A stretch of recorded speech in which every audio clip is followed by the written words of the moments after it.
Nada está perdido e como eu tinha falado para vocês em vídeos anteriores, os Estados Unidos vai agir brutalmente contra o Brasil e para isso ele precisa atingir cheio o coração do nosso país. Infelizmente será um mal necessário, mas para derrubar todo o regime do Lula que está com os dias contados para cair. Meus amigos, eu trouxe dois vídeos aqui para vocês que provam que o regime do Lula vai cair. Mas antes, peço para você que se inscreva no canal. Para você que é novo no canal, que aqui de paraquedas não me conhece ainda, meu nome é Júnior Almeida, está no canal Ponto de Ignição. Sem mais enrolação e delongas, vamos para a vinheta.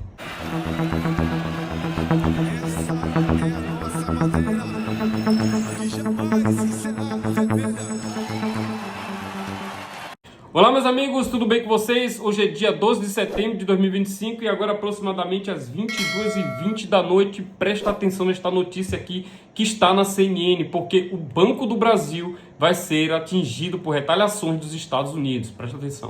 Novas sanções. Isso já era precificado pelo governo brasileiro a partir da finalização do julgamento do ex-presidente Jair Bolsonaro. Isso tende a ser intensificado, sobretudo quando, ao final de tudo, a gente tiver o chamado trânsito em julgado, com o esgotamento de recursos, a gente possa ter uma prisão efetiva do ex-presidente da República. Então, daqui para frente, sanções, o governo já trabalha com essas ideias. As sanções que atinjam em cheio o Banco do Brasil, isso, na visão de algumas fontes de dentro do governo brasileiro, poderia provocar uma escalada em relação àqueles planos que a gente ainda tem meio no ar sobre possíveis retaliações. Mexer com o Banco do Brasil é algo que seria muito grave na avaliação de fontes do governo brasileiro. Uma manifestação muito significativa, que até agradeço ao nosso Daniel Hittner, que compartilhou com a gente, do Landau, que é vice-secretário de Estado nos Estados Unidos.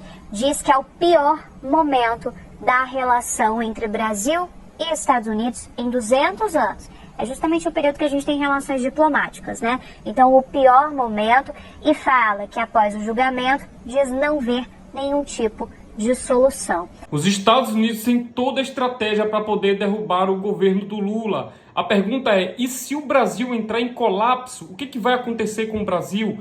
É óbvio que o regime do Lula vai entrar em pleno caos, usada pelos Estados Unidos esta forma de retaliação para poder fazer com que o povo possa entender o que de fato está acontecendo e o próprio colapso começar a fazer com que este regime do Lula caia, cara. Então é assim que os Estados Unidos agem antes de colocar o seu poderio militar naquele país. Presta atenção nisso aqui, cara. O coração do sistema financeiro brasileiro de repente perdesse a conexão com o mundo exterior. É exatamente isso que pode acontecer se as sanções secundárias do Departamento de Tesouro dos Estados Unidos ao Banco do Brasil se confirmarem. Baseados na Lei Magnitsky, essas medidas hipotéticas viriam em resposta ao que os Estados Unidos consideram como um apoio contínuo ao ministro Alexandre de Moraes, mesmo após as sanções primárias de julho de 2025. Para entender o tamanho desse possível baque, pense no Banco do Brasil não como um banco qualquer, mas como uma espinha dorsal da economia brasileira. Com mais de 216 anos de história, ele é o maior banco público da América Latina, gerenciando ativos acima de 2 trilhões de dólares e operando em mais de 20 países. Diariamente, processa bilhões em transações que vão desde o salário de um servidor público até o financiamento de uma colheita inteira. Se isso se tornar realidade, seria a primeira vez que as sanções secundárias da Lei Magnitsky atingiriam um banco estatal de uma democracia como o Brasil, abalando décadas de relações financeiras com os Estados Unidos. Eu sou Davi Aragão e este é o Hub TNT, e hoje vamos nos aprofundar de forma técnica mais simples a importância vital do BB para o Brasil, especialmente no comércio internacional, as consequências para o banco, seus clientes, a economia toda e as alternativas que o país precisaria buscar para não parar. Fique até o final, que eu vou mostrar caminhos reais de adaptação baseados em casos históricos. Vamos lá. Vamos começar pelo básico. Por que o Banco do Brasil é tão indispensável assim? Não é só um banco, é como um hub central de um aeroporto, conectando tudo e todos. Fundado em 1808 por Dom João VI, ele tem a maior rede de agências da América Latina, com mais de 4.300 pontos espalhados pelo país, chegando até os cantos mais remotos, como vilarejos da Amazônia ou o sertão nordestino. Em muitos desses lugares é a única porta para serviços bancários, como um oásis no deserto financeiro. Tecnicamente, o BB atua como um braço direto do governo federal. Ele processa a folha de pagamento de mais de 1,2 milhões de servidores públicos. Militares, professores universitários, agentes da Receita e da Polícia Federal, são cerca de 15 bilhões de reais por mês fluindo pelos sistemas para manter o país rodando. Sem isso, imagina o caos. Salários atrasados seriam como uma engrenagem quebrada parando uma máquina inteira. No agronegócio, que representa quase 25% do PIB brasileiro, o BB é praticamente um rei, financiando financia cerca de 40% da produção agrícola, ajudando desde o pequeno agricultor familiar via o Pronaf até grandes exportadores de soja e milho. São mais de 2 milhões de produtos dependendo dele para plantar, colher e vender. Durante a safra, é um fluxo constante de créditos e pagamentos, como sangue circulando no corpo econômico. E no comércio internacional é exatamente onde o BB brilha. Através de sua subsidiária, o BB América, sediado em Miami, na Flórida, ele atua como uma ponte robusta entre o Brasil e o mundo. Essa não é só uma filial, é um banco completo, regulado pelos Estados Unidos, que lida com dezenas de bilhões de dólares por ano em operações de exportação e importação. Pense em cartas de crédito, financiamento para embarques de câmbio, ferramentas essenciais para um cafeicultor de Minas Gerais, venda para os Estados Unidos ou uma empresa importe máquinas no Brasil. Sem essa conexão, é como cortar a eletricidade de uma fábrica global. Mas e agora, com as sanções em vigor, o que acontece na prática? Vamos pensar nisso como um jogo de dominó. Uma peça cai e derruba todas as outras. Primeiro, o congelamento de ativos do BB nos Estados Unidos, incluindo depósitos, títulos do Tesouro Americano, investimentos que podem somar bilhões de dólares. Esses recursos ficam trancados, indisponíveis, como dinheiro preso em um cofre sem chave. Mais grave ainda, a proibição de transação em dólar. Quase todo o comércio exterior brasileiro usa o dólar como moeda principal, de importações de fertilizantes à exportação de commodities. Sem o BB processando isso via sistemas americanos, empresas param na hora. Imagina o exportador de carne esperando pagamentos. Sem dólar, a cadeia trava e até achar um substituto, a carne pode estragar. E aqui entra o pior, a desconexão do BB com outros bancos brasileiros. Isso se chama overcompliance. É quando outros bancos, por medo de também serem contaminados pelas sanções, cortam relações diretas com o Banco do Brasil. Por quê? Porque qualquer transação como uma entidade sancionada pode atrair punições dos Estados Unidos. É como evitar um amigo com gripe para também não se gripar. Centenas de instituições que usam o BB como correspondente para acessar o exterior perdem essa ponte, afetando produtores rurais do Mato Grosso ou pequenas importadoras do Rio Grande do Sul. E até mesmo para correntistas comuns, o impacto é direto. Transferências internacionais viram um pesadelo, empréstimos para exportações somem e até contas no exterior podem ser afetadas. Para o banco em si, é uma perda de credibilidade e liquidez, forçando cortes em operações. Ampliando um pouco mais essa lente, essas sanções não param no Banco do Brasil. Elas sacodem a economia inteira brasileira. O comércio internacional, que depende do BB para 40% das operações de câmbio e financiamento externo, podem cair inicialmente até 30%, segundo os padrões históricos. Exportações de soja, minério, petróleo travam, reduzindo o PIB e o emprego. É como a rodovia principal fechado, o tráfego engarrafa em vias secundárias, mais lentas e caras. No dia a dia, importações de itens essenciais, como combustíveis, remédios e alimentos, atrasam, elevando os preços, inclusive a inflação. A economia como um todo é um risco de recessão localizada, com perda de confiança internacional. Investidores estrangeiros pensam duas vezes antes de entrar no Brasil. E os correntistas, de fato, do Banco do Brasil? Milhões de brasileiros com contas no BB enfrentam limites de transações globais, como remessas para familiares dos Estados Unidos ou pagamentos de estudos. Servidores públicos podem ver salários processados por rotas alternativas, mas com atrasos iniciais. Se os demais bancos brasileiros decidirem não se conectar mais ao BB Américas por conta de risco de contaminação e eventuais sanções, você não pode mais, por exemplo, fazer um Pix utilizando o Itaú para o Banco do Brasil. O banco fica completamente isolado dentro da economia brasileira. Mas então, o que o Brasil faz nesse momento? Não dá para ficar parado. É necessário o uso de alternativas para serviços que o BB não pode mais oferecer com exceções. Primeiro, para o comércio internacional, outros bancos como Itaú, Bradesco ou Santander podem assumir mais operações em dólar. Ou seja, muitos clientes serão obrigados a escolher outros bancos que ainda mantêm relacionamento com os Estados Unidos. Para folhas de pagamentos governamentais, uma solução técnica seria migrar para a Caixa Econômica ou outros bancos privados, separando funções estatais de comerciais. Isso preserva o essencial, como em precedentes onde governos negociam exceções para serviços públicos. No agronegócio, créditos rurais poderiam ir para cooperativas ou fundos estatais alternativos. E nesse cenário todo, o Banco do Brasil estaria totalmente isolado, tendo que optar por sistemas alternativos ao SWIFT, como o russo ou o chinês, reduzindo a dependência dos Estados Unidos, mas levando a um tempo e um custo muito maior, isolando o relacionamento com bancos desses países que ou já estão sancionados pela Magnitsky, ou então não estão integrados ao sistema americano, ou seja, operam localmente dentro dos respectivos países. Olhando para o passado, casos como os de bancos russos em 2022 mostram que sanções escalam muito rápido. O VTB perdeu acesso ao SWIFT em horas. Bancos turcos como o Halkbank lutam na justiça por anos por evasão de sanções. Para o Banco do Brasil, isso pode piorar, com pressões em executivos ou extensões a outras subsidiárias do banco. Mas há saídas, e o principal deles é não manter relacionamento com indivíduos sancionados pela Lei Magnitsky. Isso poderia salvar não só o banco, como diversos outros negócios brasileiros. E isso é justamente o que o Brasil pode escolher, preservar um banco em detrimento a um único indivíduo. Essas sanções são progressivas, como camadas de uma cebola. Podem se intensificar em 12, 18 meses se não houver cooperação. Bancos globais podem cortar os laços por cautela, ampliando o isolamento ainda mais. Em resumo, as sanções ao Banco do Brasil são um teste duro e que pode chacoalhar a economia brasileira, principalmente o sistema financeiro. O banco até poderia sair da lista de sancionados, mas para isso vai ser necessário a cooperação com o governo americano. Ou então correr o risco de uma escalada sem precedentes, que o Brasil hoje não está preparado. Os Estados Unidos sabem o que fazer com o Brasil, vai retalhar o Brasil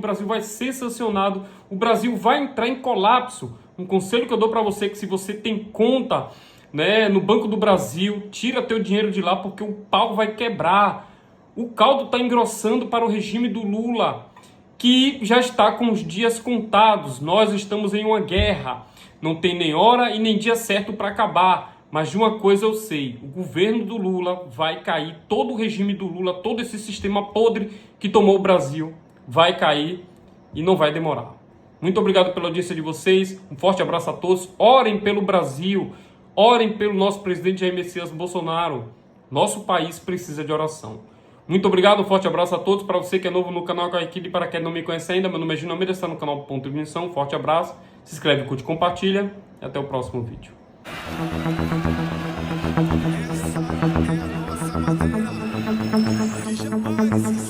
Deixa